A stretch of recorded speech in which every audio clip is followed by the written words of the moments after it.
Every player starts off with $5,000. Each round, one player will take their turn being the auctioneer, and everyone else will be bidding on their auction. As the auctioneer, you run the show, and whatever money is yours to keep. So do a good job enticing bidders. As the auctioneer, start by first drawing a storage unit card.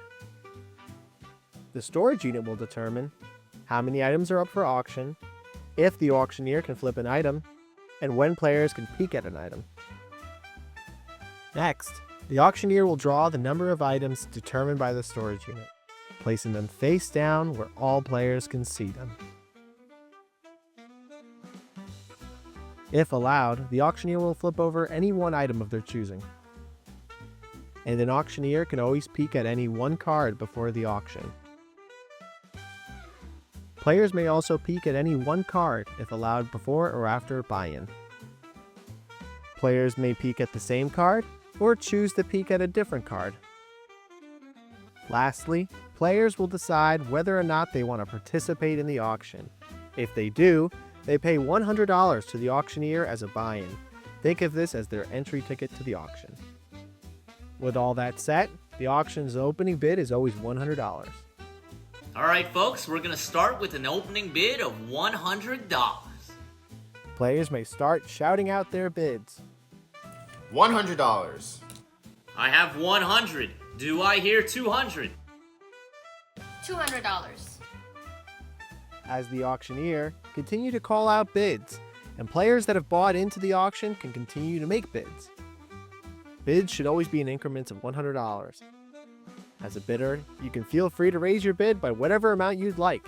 Just make sure you can afford it. $5,000. Once players have stopped placing bids, the auctioneer can begin to close the auction. It is over once the auctioneer yells sold. 5,000 going once, 5,000 going twice. Sold!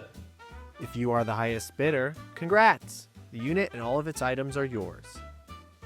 Just be sure to pay the auctioneer first.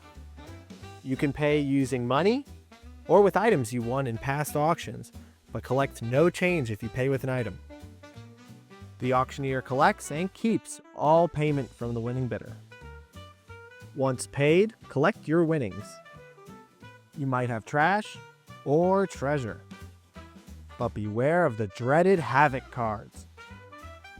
Now with that round over, the auctioneer moves clockwise to the next player. The game continues until every player has been auctioneer twice. Once the game is over, every player will tally up their winnings, including both the items they've won as well as any cash they have. The player with the highest total wins the bidder battle.